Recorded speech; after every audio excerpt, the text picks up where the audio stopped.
या देवी सर्वभूतेषु लक्ष्मीरूपेण संस्थिता नमस्तस्यै नमस्तस्यै नमस्तस्यै नमो नमः।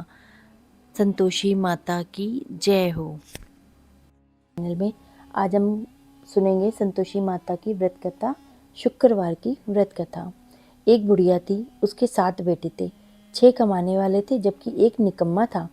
बुढ़िया 6 बेटे की रसोई बनाती थी, भोजन कराती और उनसे जो भी कुछ जूठन बचती वो 7वें को खिला देती थी। एक दिन 7वां बेटा अपनी पत्नी से बोला, देखो मेरी माँ को मुझसे कितना प्रेम है। तो उसकी पत्नी बोली, क्यों नहीं, सबका जूठन जो तुम्हें खिलाती है। तो वह बोला, ऐसा नहीं हो सकता, मैं जब तक आंखों से देख ना लूं मैं बात नहीं मानूंगा। तो बहू ने हंस के बोला, देख लोगे तब मान जाओगे। कुछ दिन के बाद त्योहार आया। घर में 7 प्रकार के भोजन, चूरमे के लड्डू बने। वह ये देखने के लिए कि मेरी बीवी ने मुझसे सच बोला है, सिर को उसने चुन्नी से ढक लिया और बहाना करके पतला सा रस्त अपने सिर पे डाल के चुन्नी से डाल के वो रसोई घर में सो गया। वह कपड़े में से सब देख रहा था। 6 भाई भोजन करने आए। उसने देखा माँ ने उसके लिए सुंदर आसन बिछा के नाना प्रकार की रसोई परोसी और आग्रह करके उन्हें जमाया। वह देखता रहा। 6 भोजन करके जब उठ गए तब माँ ने उन सबकी जूठन से थालियों से लड्डुओं को टुकड़े उठा के लड्डू बनाया और जूठन साफ करके बुढ़िया माँ ने उसे पुकारा, बेटा 6 भाइयों ने भोजन कर लिया है, अब तू भी आ जा, उठ तू खा ले। जूठन साफ करके बुढ़िया ने जब उसको बुलाया तो वह बोला, माँ मुझे भोजन नहीं करना है, मैं परदेश जा रहा हूँ। तो माँ ने कहा, कल जाता है, आज चला जा। तो वह बोला, हाँ मैं आज ही जा रहा हूँ। यह कह के वह घर से निकल गया। 7वें बेटे का परदेश जाना बहुत ही ज़्यादा दुखदायी हुआ। चलते समय उसकी पत्नी को उसको याद आ गई। वह गौशाला में कंडे थाप रही थी। वहाँ जाके बोला, हम जावें परदेश आवेंगे कुछ काल, तुम रहियो संतोष से धर्म आपनो पाल। तो वह बोली, जाओ पिया आनंद से, हमारो सोच हटाए, राम भरोसे हम रहे, ईश्वर तुम्हें सहाय। 2 निशानी आपन देख, धरु में धीर, सुधीमती हमारी, बसरियो रखियो मन गंभीर। तो वह बोला, मेरे पास तो कुछ भी नहीं है, ये अंगूठी है, सो तू ये ले ले और अपनी कोई निशानी मुझे दे दे। तो वह बोली, मेरे पास तो कुछ भी नहीं है, ये गोबर भरा हाथ है बस मेरे पास। ये कह के उसकी पत्नी ने उसकी पीठ पे गोबर के हाथ की थाप मार दी और वह चल दिया। चलते चलते वह दूर देश पहुंच गया। वहाँ पे एक साहूकार की दुकान थी। वहाँ जाके कहने लगा, भाई मुझे नौकरी पे रख लो। साहूकार को जरूरत थी तो वह बोला, रह जा। लड़के ने पूछा, तनख्वाह क्या दोगे? साहूकार ने कहा, काम देख के ही दाम मिलेंगे। साहूकार की नौकरी मिल गई। वह सुबह 7 बजे उठ के 10 बजे तक नौकरी बजाने लग गया और कुछ दुकानों में दिनों तक वह दुकान का सारा लेन देन, हिसाब किताब, ग्राहकों को माल बेचना, सारा काम करना लग गया। साहूकार के 7-8 नौकर थे। वे सब चक्कर खाने लग गए कि यह तो बहुत होशियार बन गया है। सेठ ने भी जब काम देखा तो 3 महीने में ही उसको आधे मुनाफे का हिस्सेदार बना दिया और कुछ ही वर्षों में नामी सेठ बन गया और मालिक सारा कारोबार उस पर छोड़ के चला गया।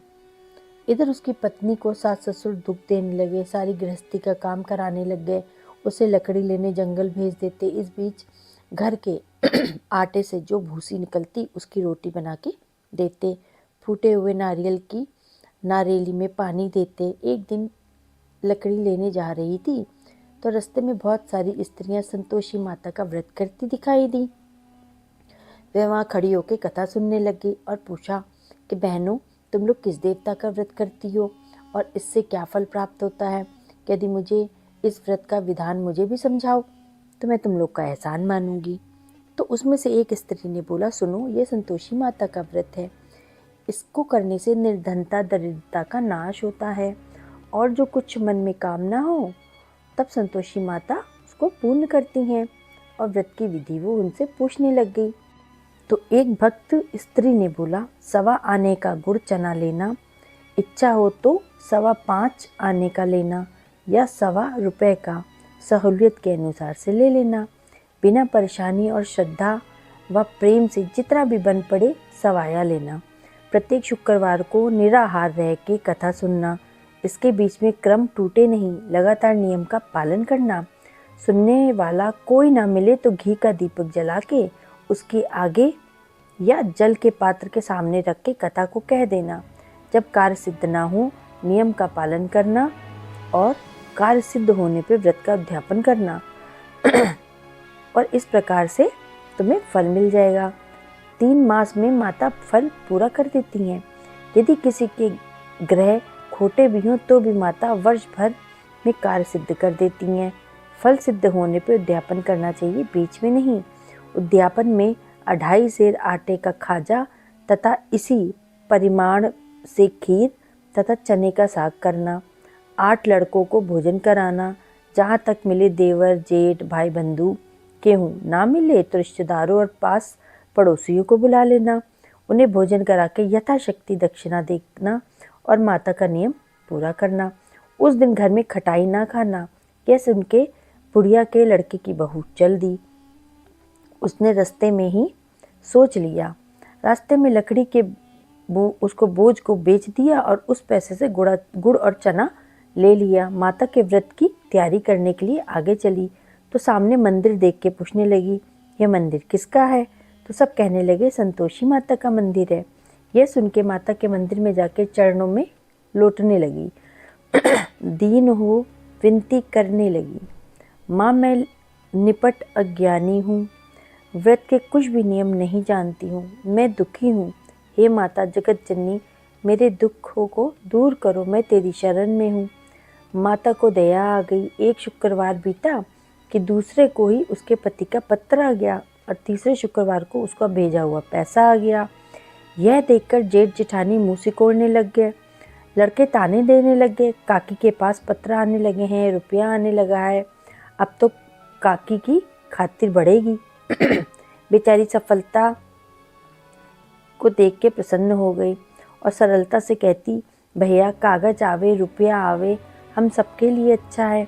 ऐसा करके आंखों में आंसू भर के संतोषी माता के मंदिर में आके मातेश्वरी के चरणों में गिर के रोने लग गई। माँ मैंने तुमसे पैसा कब मांगा था? मुझे पैसों से क्या काम है, मुझे तो अपने सुहाग से काम है, मैं तो अपने स्वामी के दर्शन करना चाहती हूँ। तब माता ने प्रसन्न होकर कहा, जा बेटी तेरा स्वामी आएगा। यह सुन के खुशी से बावली होके घर में जाके काम करने लगी। अब संतोषी माँ विचार करने लगी, इस भोली पुत्री को मैंने कह तो दिया तेरा पति आएगा, लेकिन कैसे? वह तो इसे सपने में याद भी नहीं करता है। उसे याद दिलाने के लिए मुझे ही जाना पड़ेगा। इस तरह माता जी उस बुढ़िया के बेटे के पास स्वप्न में गईं और प्रकट होकर कहने लगी, साहूकार के बेटे सो रहा है या जागता है? तो वो कहने लगा, माता सोता भी नहीं जागता भी नहीं हूँ, कहो क्या आज्ञा है? तो माँ कहने लगी, तेरे घर बार कुछ है कि नहीं? मेरे पास सब कुछ है, माँ बाप है, बहू है, क्या कमी है? तो माँ ने बोला, भोले पुत्र तेरी बहू घोर कष्ट उठा रही है, तेरे माँ बाप उसे परेशानी दे रहे हैं, वह तेरे लिए तरस रही है, तू उसकी सुध ले। तो वह बोला, हाँ माता जी यह तो मुझे मालूम है, परंतु जाऊँ तो कैसे? परदेश की बात है, लेन देन का कोई हिसाब नहीं है, कोई जाने का रास्ता नहीं आता, कैसे चला जाऊँ?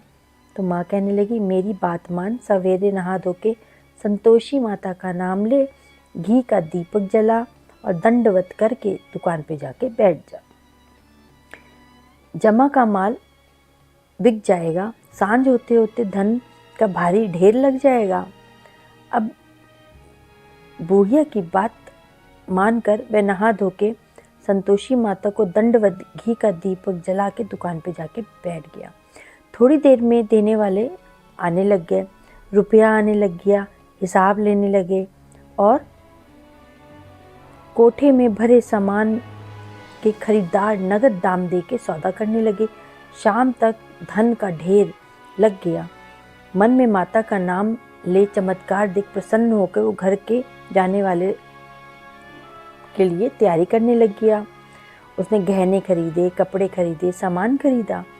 यहाँ पे काम से निपट के तुरंत घर के लिए रवाना हो गया। उधर उसकी पत्नी जंगल में लकड़ी लेने जाती और लौटते वक्त माता जी के मंदिर में विश्राम करती। वह तो उसके प्रतिदिन रुकने की एक स्थान बन गया था। धूल उड़ती देख के वह माता से पूछती, हे माता, यह धूल कैसी उड़ रही है? तो माता कहती, हे पुत्री, तेरा पति आ रहा है। अब तू ऐसा कर, लकड़ियों के 3 बोझ बना ले और एक को नदी के किनारे रख दे, दूसरे को मंदिर में और तीसरे को सिर पे रख। तेरे पति को लकड़ियों का गट्ठर देख मोह पैदा होगा और वह यहाँ रुकेगा, नाश्ता पानी खा के माँ से मिलने जाएगा। और अब तू लकड़ियों का बोझ उठा के जाना और चौक में गट्ठर लगा के जोर जोर से आवाज़ लगाना, लो सासू जी, लकड़ियों का गट्ठर लो, भूसी की रोटी दो, नारियल के खेपड़े में पानी दो, आज मेहमान कौन आया है। माता जी से बहुत अच्छा कह के प्रसन्न होके उसने लकड़ियों के 3 गट्ठर बनाए। एक को नदी के किनारे पे रख दिया, एक को माता जी के मंदिर पे रख दिया। इतने में मुसाफिर आ पहुंचा।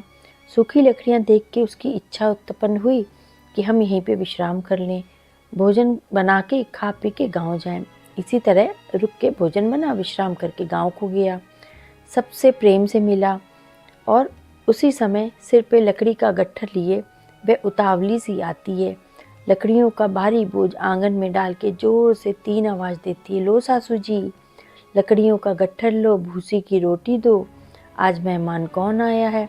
यह सुन के उसकी सास बाहर आके अपने दिए हुए कष्टों को भुलाने हेतु कहती है, बहू ऐसा क्यों कहती हो, तेरा मालिक ही तो आया है, आ बैठ, मीठा भात खा, भोजन कर, कपड़े पहन, गहने पहन। उसकी आवाज़ सुन के उसका पति बाहर आता है, अंगूठी देख के व्याकुल हो जाता है और माँ से पूछता है, माँ ये कौन है। तो माँ बोलती, बेटा ये तेरी बहू है, जब से तू गया है तब से सारे गांव में भटकती फिरती है, घर का कामकाज कुछ करती नहीं है, चारों पहर आके खाना मांग लेती है। वह बोला, ठीक है माँ, मैं इसे भी देखा और तुम्हें भी देख लिया, अब दूसरे घर की चाबी दो, मैं उसी में रहूँगा। माँ बोली, ठीक है, जैसी तेरी मर्जी। तब वह दूसरे मकान की तीसरी मंजिल का कमरा खोल के सारा सामान जमा के रहने लग गया। एक दिन में राजा के महल जैसा ठाट-बाट बन गया। अब क्या था, बहुत सुख भोगने लगी। इतने में शुक्रवार आया। शुक्रवार व्रत के उद्यापन में भूल हो गई। उसके पति ने उससे कहा, माँ संतोषी के व्रत का उद्यापन करना है। जब उसके पति ने सुना तो वो खुशी से बोला, वह उद्यापन की तैयारी करने लगा। जेठानी के लड़कों को उसने भोजन के लिए कहने गई। उन्होंने मंजूर किया, परंतु पीछे से जेठानी ने अपने बच्चों को सिखा दिया, देखो भोजन के समय खटाई मांगना, जिससे कि इसका उद्यापन पूरा ना हो पाए। लड़के जमीन जैसे ही वहाँ पे आए, खीर खाना पेट भर के खाया उन्होंने, परंतु बाद में खाते कहने लगे, हमें खटाई दो, खीर खाना हमको नहीं भाता है, इसको देख के अरुचि होती है। तो वो कहने लगी, भाई खटाई किसी को नहीं दी जाएगी, यह तो संतोषी माता का प्रसाद है। लड़के उठ खड़े हुए और बोले, पैसा लाओ। भोली बहू कुछ जानती नहीं थी, उसने उनको पैसे दे दिए। लड़के उसी समय हट करके इमली खटाई खरीद के खाने लग गए। यह देख के बहू पे माता जी ने कोप किया। राजा के दूत और उसके पति को पकड़ के ले गए। जेठ जेठानी मन माने वचन कहने लग गए, लूट लूट के धन इकट्ठा करके लाया है, अब सब मालूम पड़ जाएगा जब जेल की मार खाएगा। बहू से ये सब सहन नहीं हुआ। रोते हुई माता जी के मंदिर गई और कहने लगी, हे माता, तुमने ये क्या किया, हंसाकर अब भक्तों को रुला रही हो। तो माता बोली, बेटी तूने उद्यापन करके मेरा व्रत भंग किया है। तो कहने लगी, माता मैंने कुछ अपराध किया है, तो मैंने तो भूल से लड़कों बच्चों को पैसे दिए थे, मुझे क्षमा करो, मैं फिर से तुम्हारा उद्यापन करूंगी। तो माता ने बोला, अब भूल मत करना, सब कुछ सही से करना। तो वह बोली, अब मैं भूल नहीं करूंगी माँ, अब बतलाओ वे कैसे आएंगे। माँ ने बोला, जा पुत्री, तेरा पति तुझे रास्ते में ही आता मिल जाएगा। वह निकली तो रास्ते में उसको उसका पति मिल गया। तो उसने पूछा, कहाँ गए थे।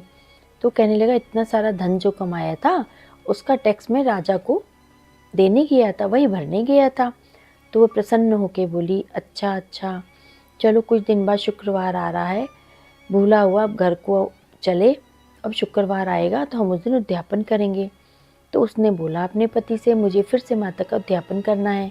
पति ने बोला कि जेठ के लड़कों को भोजन कहने जाओगी? जेठानी ने एक दो बातें सुनाएगी। तो कहती कोई बात नहीं।